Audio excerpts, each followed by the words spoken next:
Lake Oahe is the gem of the Missouri River. It's a dirty water, maybe stained water impoundment is the best way to describe it. And it has a reputation of having the absolute biggest walleyes in the entire system. Yeah! We got a 31 incher. Yeah, bud! 31 and a half. It is by far the biggest walleye, big fish fishery that's ever happened in the history of walleye fishing. So this fishery is really cool. It can be. It's very frustrating, but it has absolute giants in here. I would have to say this place is fishing better than it ever has in the history of walleye tournaments anyway, or for sure since I've been coming out here. There's probably not a better place to go in the entire upper Midwest for truly big fish than Lake Oahe. It is absolutely realistic to catch 12, 13, maybe even 14-pound walleyes in Lake Oahe.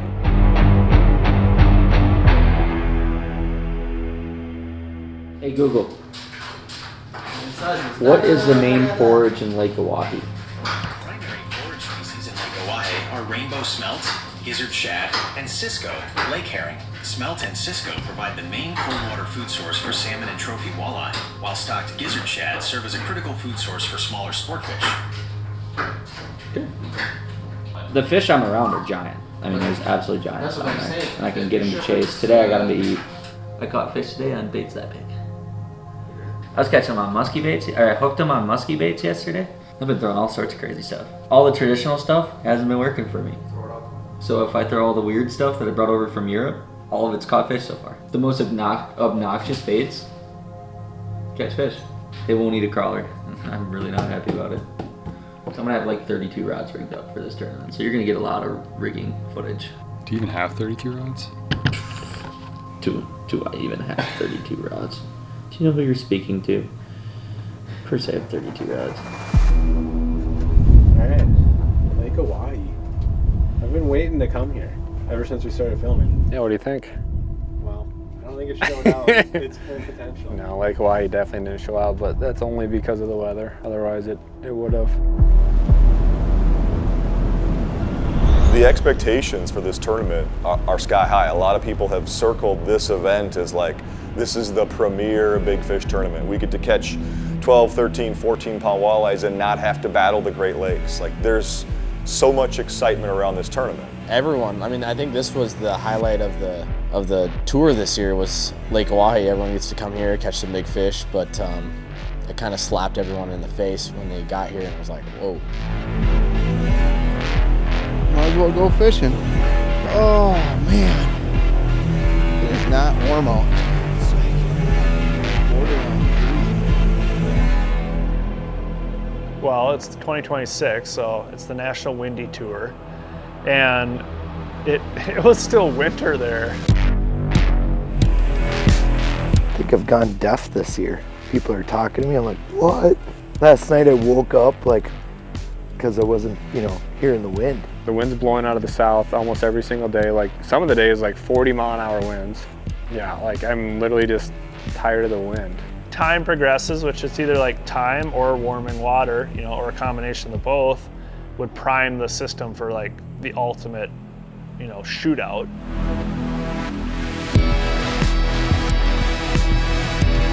And as practice went on, yeah, it wasn't a shootout scenario at all. Kind of have this up and down yo-yo weather where the fish are kind of in a funk, and spring in general is kind of behind schedule, and the fish aren't exactly where a lot of guys think they're going to be.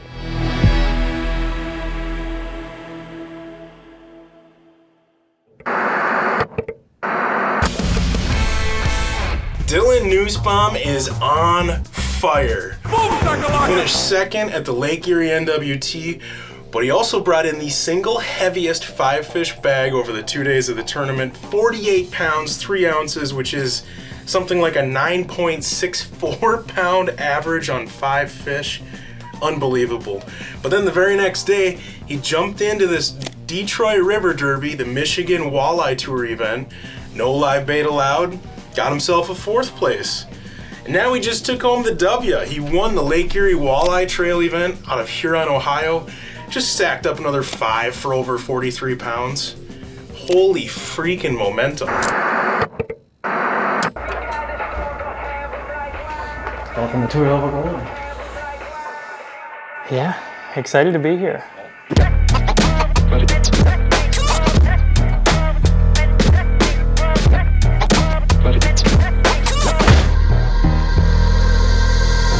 Dylan Nussbaum, St. Mary's, Pennsylvania.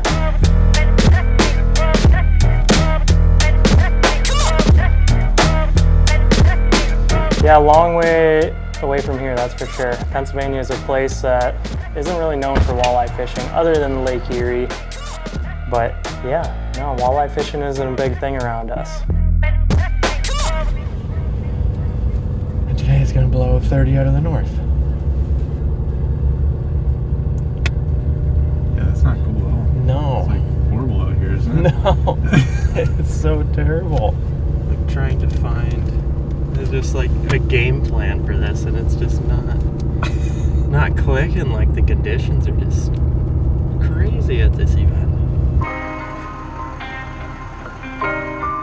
Growing up in St. Mary's, Pennsylvania, fishing was kind of a big deal around us. Not so much for walleye, but trout. Trout was kind of the big thing. Like our whole family, like everyone, always fished for trout. That's our big thing around us, is just trout streams, and that's what we always did. So the walleye fishing kind of just came about randomly. It really did.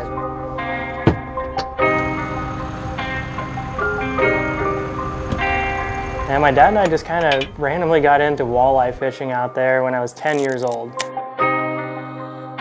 After like the first 2 years of doing that, it was basically a tournament every single weekend up until I was 20 and started fishing National Walleye Tour. And then I kind of had to back off from local tournaments to go fish on the pro side.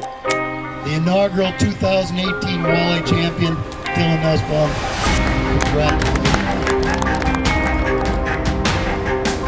Dylan Nussbaum is kind of an anomaly. He won his first tournament way out in Devil's Lake, North Dakota. He weighed 25.40 pounds yesterday. He is 20 years old, fishing in his third National Walleye Tour event. Let's give him a big round of applause. This is Dylan Nussbaum. Dylan's weight, 30.03. Dylan Nussbaum is leading the National Walleye Tour. Dylan, you're a National Walleye Tour champion. For being such a young stick coming to a place he's never been to at Devil's Lake, when he won, it was kind of like, yo, who is this guy? And behind the fancy shoes, flat brim hat, and eye-catching yellow boat, there's a true sense of professionalism. The guy is not only a stick, he completely understands the sponsor game, the media game. He's about as polished as it comes for a young angler. I'm getting tired, but this is when the fire starts coming back now. You get the last couple days, you start grinding harder, you're tired, but it starts getting closer to tournament time. You gotta figure it out now. I don't know, this place is a little bit different. I don't know, this is probably one of the toughest lakes I've been to in a while. I really think it just has so much to do with the time of year. I mean, this place could be on fire. I mean, I'm seeing tons of big fish, but they're just not going, and you can't find like schools of fish. There's not like any kind of easy bite going on right now, and that makes it really tough. Like most parts of the Missouri River, most times a year, I feel like you can at least get on a bite to catch fish, because we can only have 2 overs in this event. You gotta have your little fish too. And honestly, coming into this, I was thinking you gotta have some giants, you gotta have nice unders, and now I'm just like, if you get a limit, we're probably gonna do okay in this event.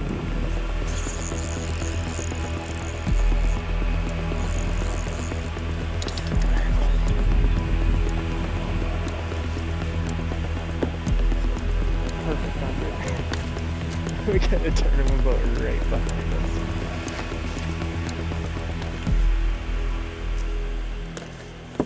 And that's how you're supposed to find them. Decent fish. Let's get her back. Oh, I feel so much better just to get one fish in the boat.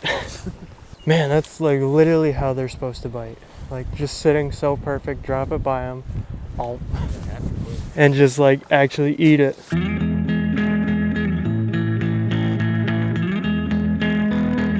Yeah, so I kind of do a little bit of everything. Outside of walleye fishing, right now I have a machine shop, so when I get back home, I'm busy doing that all the time, making random things in the fishing industry and just a lot of stuff for back home. So I kind of have an industrial background, I guess. Like, besides fishing, metalworking is kind of my other thing. The other big thing I was doing was cross-country pipelining for my dad's company.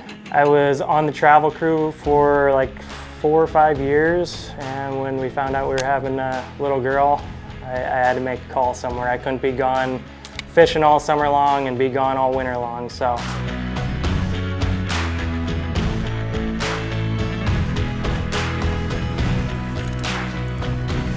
It ain't much, but we're just catching some fish. We gotta get unders too.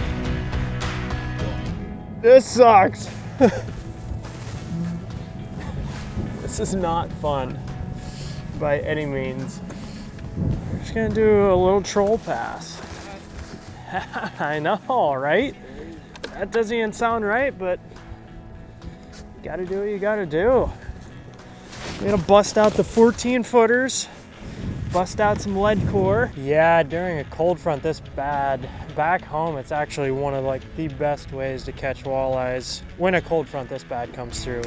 Like, I know we're not back in Pennsylvania, but same kind of concept though. Reservoir system like this, I mean, it's just kind of one of the tried and true things. Lead core is a great way to get them to go. And it's pretty cold, so I'm gonna take a little break.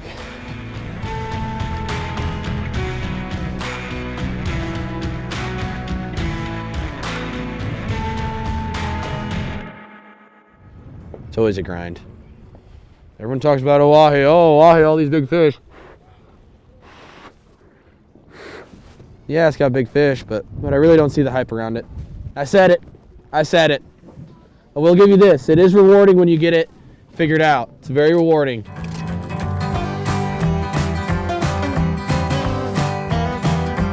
Yeah, I've had some history out here. This is probably my 10th time out here, so I know it a little bit. I've had some success on it, and I've had some not so good success on it.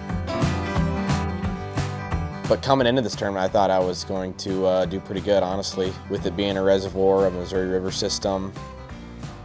Yeah, I was actually pretty confident coming into this, but didn't realize how bad this bite really was. Ain't that the way it goes when you're on the road? Ain't that the way it goes when you're making a living on the road? That guys that say they never troll are trolling this week. So that just shows you how tough it is. I saw old Nussy trolling, so it's pretty tough.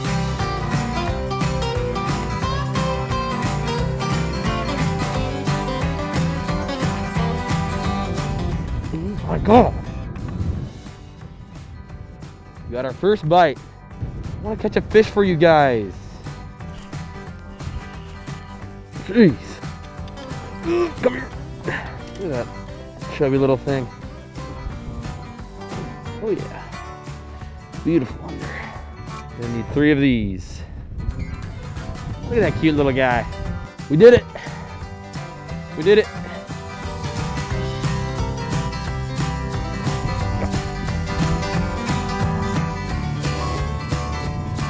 Jeez, this thing's ugly. I don't know if I want to touch it. Nah, we'll touch it.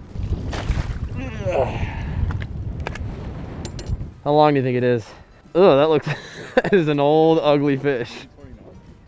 I bet it's longer than we think, just how skinny it is. It might be 30, actually. No, it's not gonna be 30. It's close.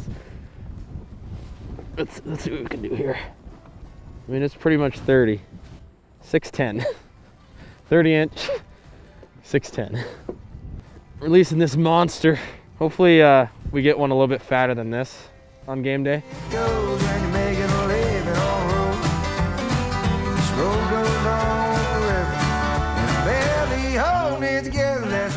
I mean, the first couple days of pre-fish for me were pretty bad.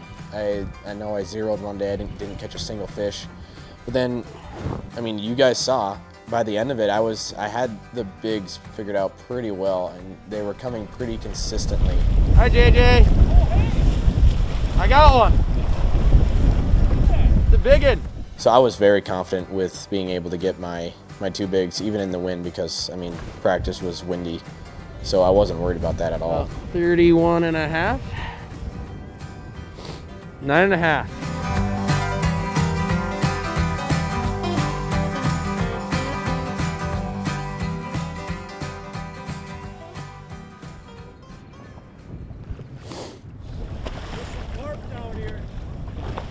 No, they're all walleye.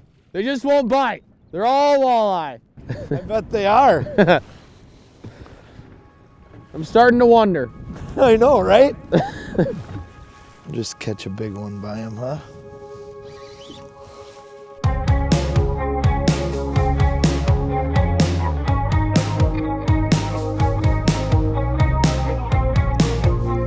Kind of tough today, man.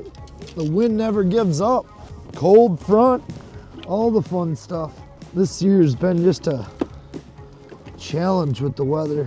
Number one, it's hard, like when you're, because you know there's 12, 13-pound walleyes in the system. One, it's hard to tell, like, is that a carp, is that a catfish? And you got to cast it anyway, because you don't know. You have to keep the mindset of, like, this one could bite, but you've been, like, you've got so many times on the other ones. Like, how do you keep that mindset? That's the problem with me. I struggle there. Like, I have to fix that. That's my biggest, weakest link, is figuring out what a walleye looks like. Getting used to rejection. I don't like it. I'm a northern Minnesota guy. Like, I want to go shallow. I want to use live bait or going, you know, deep suspended trees, or just deep, or just getting rejection. Like, I have to be better at it.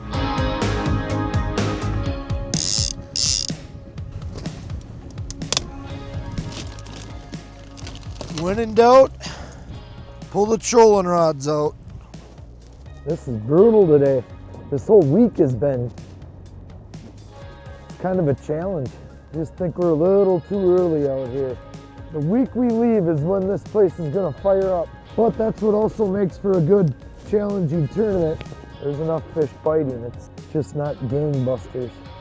Oh, it's a fish. In classic Dusty fashion, his under game right now is strong, where he's putting more unders in the boat, more slot fish than most people, but he's also behind the curve on the overs. He's not spending as much time casting, and he's spending more time trolling. Oh, perfect under. It's all right, there's a boat coming by, but that looked like a good fat under. That might have been one of them junk fish too, you know, where it's just over 20 inches. You either want like a, you know, 7, 8, 10 pound fish for your overs, but late in the day, you know, you catch a 21 incher, that might be a good fish for you, but early in the day, that, you know, is something you probably don't want. Rat. We want ones that would eat that one. But it's working. I mean, we caught 3 fish, you know, like I said, when in doubt, pull the trolling rods out and boom, boom, boom. Put them rods up in there. I'm gonna act cool for a bit. That way too, you put your rods in there too, like that. Like, then everybody that sees you thinks you're trolling, right? But actually trolling's working, so maybe we're pointing them off in the right direction. I don't know. Tricks of the trade.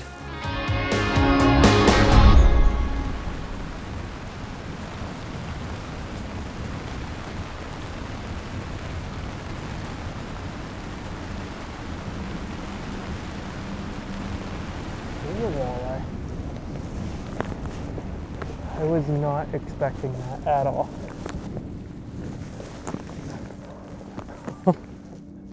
That fish was like literally 5 feet under the surface. Man, I thought that was a pre-spawner. That thing just ate good. 4.5 pound 22 incher. Dropped that by him. That thing came from 5 feet away and ate it.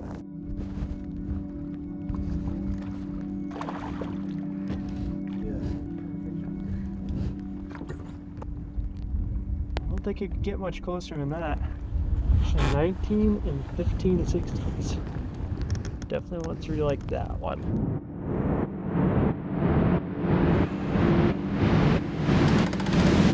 The day is over, thankfully. I know I'm gonna get to bed early tonight and get up early tomorrow. Try to figure something out, put something together. Definitely don't have the big fish figured out by any means. So I gotta put in some work tomorrow.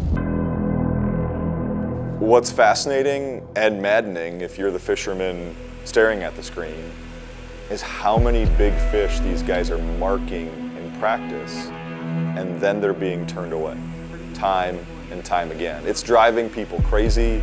They're losing confidence in themselves. They're losing confidence in their pattern, their baits. They don't know what to do. They don't know where to turn. Wait, does it even make sense to spend this much time fishing for these big fish that won't actually commit? Sure, they'll chase my bait, but yeah, they're gonna have to eventually eat it. Otherwise, I'm in some serious trouble.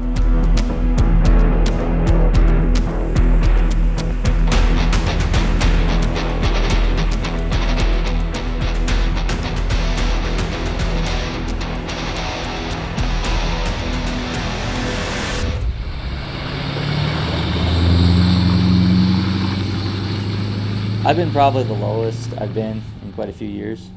It's been a bad few months. My family's been back in Scotland for 2 months, so I haven't seen my son at all, and that crushes me. I mean, that sucked. That sucked a lot, and having to watch him grow up via Snapchat and group chats and Facebook and all that, and a couple FaceTimes here or there, like it started to crush me over time, and I'm enjoying fishing less and less each year. Like I want my heart, I have other priorities, you know what I mean? And then to add, the first day of practice for Lake Erie, one of my best friends died, and she was at my house when it happened.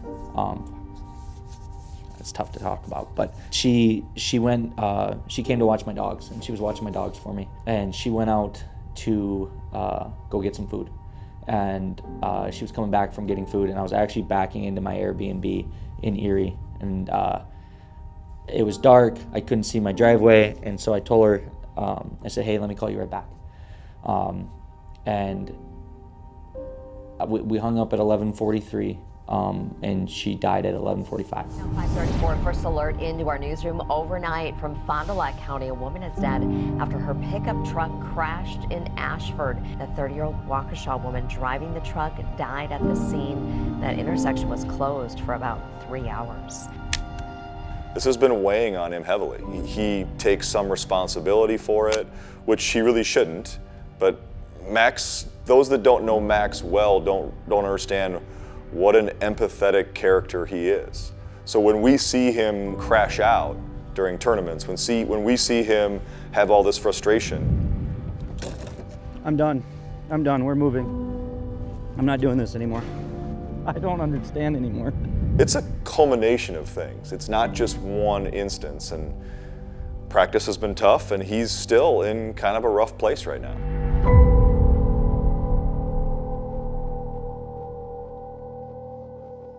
Yeah, so we've really dialed it in this week, baits anywhere from, this size are catching, the big fish to, just the little things like that, just really got that size range dialed in,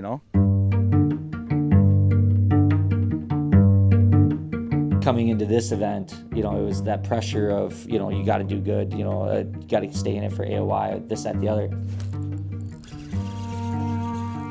Ooh, this one's big. You're not what I came in here to catch. Oh, that could be an under. Did Max just catch his first under of the week? Probably not. That's probably 20. Yeah. Now presenting the most useless fish in all of Lake Oahe. 20 on the dot. And not quite knowing when my son would come home because of just the visa stuff and just taking a lot longer than it was supposed to. And, a tough pre-fish. It wasn't fun. I found myself spiraling this week. I can't catch an under. How can I not catch the dumbest walleye of all time? They're supposed to be smart when they're big, not small. And guess what I got for you, sir? Your very own minnow. Oh no, you don't like that minnow? You want that whole pot of minnows right there? That's cool. No, that's fine. New species alert! God damn it, man. I have legitimately caught every species that swims in this lake, except for what I need. I have caught catfish. I've caught 3 different types of carp. I've caught pike. I've caught moon eyes. I've caught herring.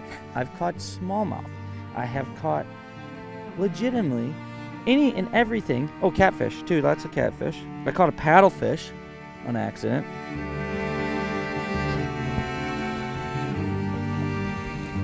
Another absolutely worthless walleye.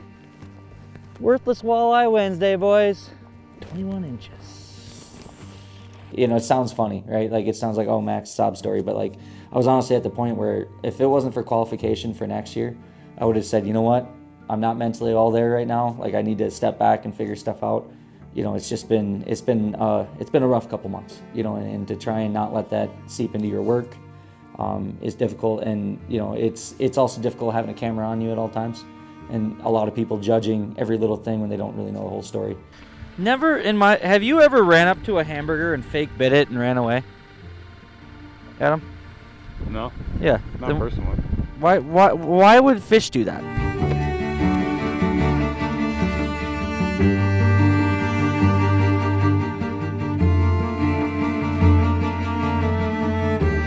What the heck is this? Did I do it? Adam, did I do it? I mean, not really tournament legal, but did I put my hands on a under walleye? The Aquatraction. Yes, it's a 20-incher! I absolutely hate my life. This one's an under. This one's an under. Be an under. Be an under. Be an under. I'm getting there, man. I'm getting close.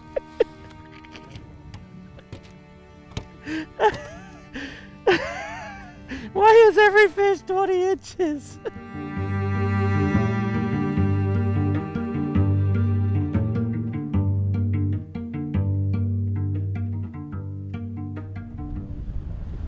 We're back.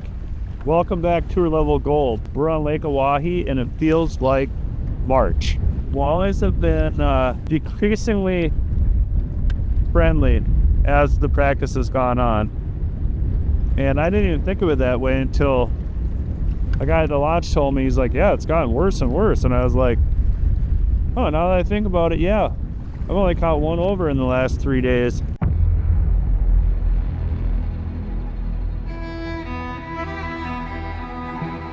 But I did catch my second biggest walleye ever this week in practice, 12.31 pounds.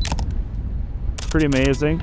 And other than that, I've been getting used to disappointment a lot. Like, I've literally hooked 1 out of 50 big ones that I've casted to. Said I don't got time to be mean mugging all these boats, so that's your job today. I mean, I don't even care if you just, like, when they're driving by, if you're like, well, it was fun. It was kind of funny. It was like Rollercoaster. So at first, I wasn't catching unders. Either was Dewey, but we were catching overs. They're here, they're there. They're very easy to see. They're huge. And then I was like, I've only caught 1 under in 3 days. And it's hard because you might catch your biggest walleye ever. Oh, it's shaped right, but it's swimming fast. You know, so it's fun to go try for those. They're not being very observant. Sunset, you get within like 10 feet of them and they're flying towards you. That's why we should have sunset tournaments. Probably like day 4 when I was like, I have to go catch unders. And I just started actually trying to. And it wasn't fun because you're like, or we could drive down this brake line out a little deeper. But eventually we got it figured out. So then you got to like day 5 and it's like, all right, we got some pretty good areas here for unders if these hold. Then you go out for half the day and try to catch overs. And it's like, whoa, where did everything go? So it was like, that was the roller coaster. It was like, we had overs, we went for unders, we found unders, we go back to find overs, and they're all gone. And now it's like, oh my gosh, where are the overs? I think the cold front, basically, like the night, you know, the day before the tournament and everything. And it was like, now unders might be pushing onto the bay we're catching them, or they might slide deeper off this point. So everything changed again, like come tournament time. Yeah, of course. Eat it. Eat it. Come on. Freaking giant dude. That was crazy. I watched him just go up to this herring. And he's tired from chasing the freaking glide bait. Okay. But one weird thing for us this tournament is we're thinking about going to get our unders right away in the morning, which is unheard of. Like, if you want to win, you literally don't even, you need 2 overs or you have no chance. And there is intentionality behind his strategy to target the unders first. Number one, it always feels better to have fish in the live well. It kind of calms all the nerves. But number two, he's finding that these big overs, they're not willing to bite until later in the day, later in the afternoon. So why would I go fish for walleyes that aren't interested in committing to my bait? It could be looked at as a waste of time. Lots of fun stuff to think about before tomorrow morning, day 1. As you can see, it's cold. We just watched a truck slide down the ramp. It's that cold. Oh, we just can't catch a break this year. This weather has been unbelievable. Pretty windy out of the south. It's going to switch, so it'll warm up a little bit, but the wind's going to blow pretty good. So actually today, what I'm kind of looking for is some areas that are going to be protected from that somewhat. All right, let's go trolling. Right now, it seems to be somewhat of a color thing. Like I said, I haven't been out here long, so I got a lot to figure out yet, but definitely have some baits that are working pretty good. Bill enters this event with a strong track record on the Missouri River. He's very comfortable fishing out here, but he only has about a day and a half of practice. He's almost solely relying on his team to help him through this one. On that little bait though, right away. For months, I knew that I wasn't going to have much time out here. And as luck would have it, of course, this is the first time the National Walleye Tour has gone to a Wednesday-Thursday tournament. So my son had his first communion on the Sunday before. So I had to be at that, which is all good. It was great. And so I drove out Sunday afternoon, got here late Sunday night. So I didn't start pre-fishing until Monday morning. And Monday the weather was terrible. Might be a good under. I don't know. Oh yeah, it's a good under. Oh yeah, look at that. 19-incher. 19, he's skinny. He's probably a low 2. I'm not gonna weigh him. I gotta get rid of him. That boat's there, but that's what we're looking for right there. You know, obviously we all came out here thinking we were gonna be using forward-facing sonar and we're gonna cast at 10 to 14 pounders and we're gonna catch a couple of them a day and whatever.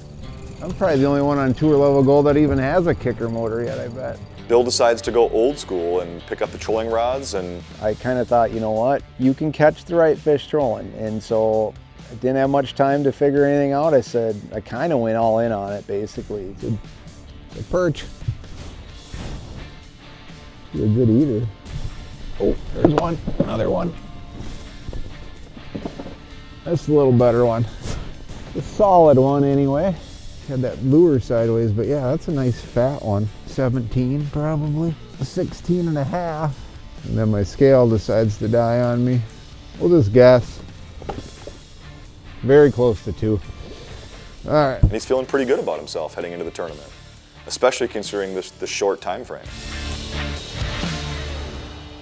I had some really good stuff going, and I checked it yesterday and it's completely blank now. Trying to find more, but kind of getting a little bit, I don't really know what to do, if I should go south or stay close, or I don't know. For Dewey, this is a chance to let go of some frustration after not a terrible first tournament, but definitely a first tournament where we saw some unconventional frustration from Dewey. Lake Oahe is his home water. But to be clear, this is not his home stretch. His home stretch is down in Pierre, so we're looking about 80, 90 miles from what he would consider home water.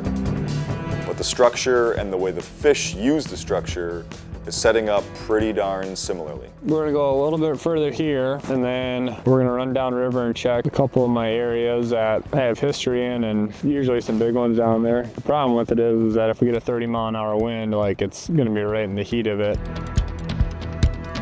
A little bit of it's history, like just knowing where fish want to go, or my favorite areas that I like to target and look for fish just because I know them. Run across fish a little stretch that has had some big ones in it. Yeah, it definitely was not spun out, but I was like, Probably by then it'll probably go around the corner. we're going to this spot. If they're not there, we're going to this spot. If they're not there, we're going to this spot. If they're not there, we're going to this spot. Like, they're going to be at one of these spots and they're going to be biting at one of them. Chilling in the creek. Okay, so we've seen 2, possibly 3 on this little stretch. Like, we just came back from Lake Erie, so that was great practice. Like, I know what that fish is. I don't know exactly what it weighs, but I know that it's a 30-inch walleye, roughly. Like, I don't need to catch them the day before the tournament. If I can get one to chase and take a bait away from it, I'm like, yep, check mark. I know that that fish would eat. Told you, there's a walleye. We got a walleye. Freaking throw him in the box. I'm not gonna weigh it because it's freaking big. We're just gonna throw it back quick.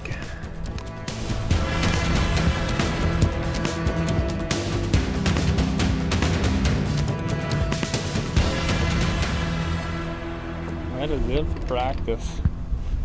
That was a tough one. Had some really, really good days and had some not good days.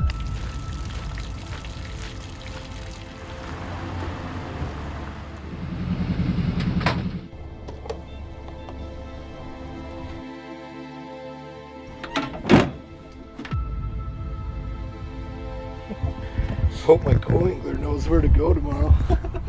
Easy to get frustrated after a cold front, but just in the back of your mind, you got to know that the weather's turning and they got to eat one of these days. I feel like we can only get better, right? Yeah, that's it. It can only go up.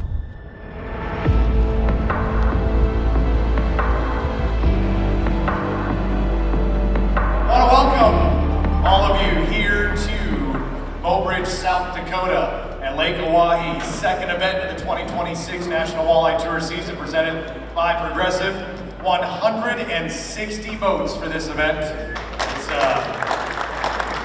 hopefully, I've heard all of the talk already, but hopefully, you know, there's a flip of the switch or something here tonight, and that bike turns on. We see, you know, something really cool come across the stage over the course of the next couple of days. But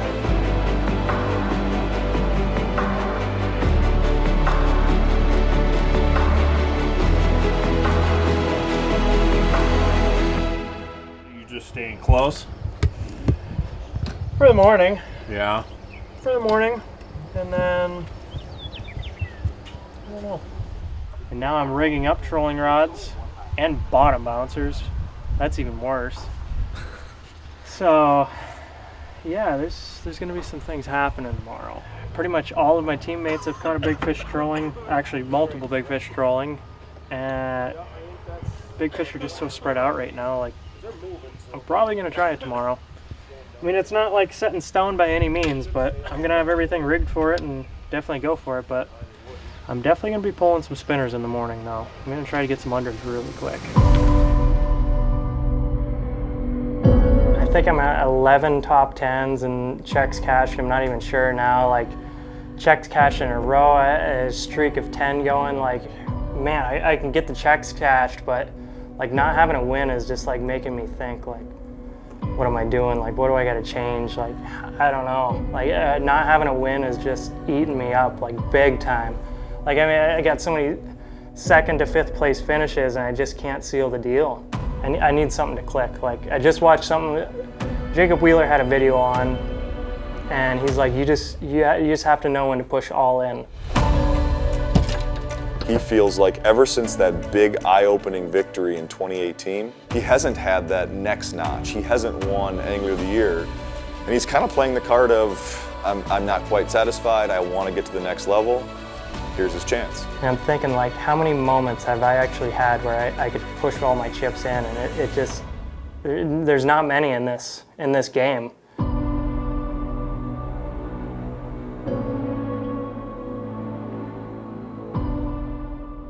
Of all the 4 qualifying events, this one is maybe the most unpredictable in that 2 bites, 2 big fish that decide to commit or not to commit to a single bait determine the entire outcome. of your week's worth of work. It's cliche in fishing to swing for the fences and to say things like, oh, you're never out of it. But on Lake Oahe, that's absolutely true. I mean, these big ones are not easy to catch, but they're there. And 2 bites changes everything. 2 bites and you're a hero. If you don't get those 2 bites, you're gonna fall all the way down the standings.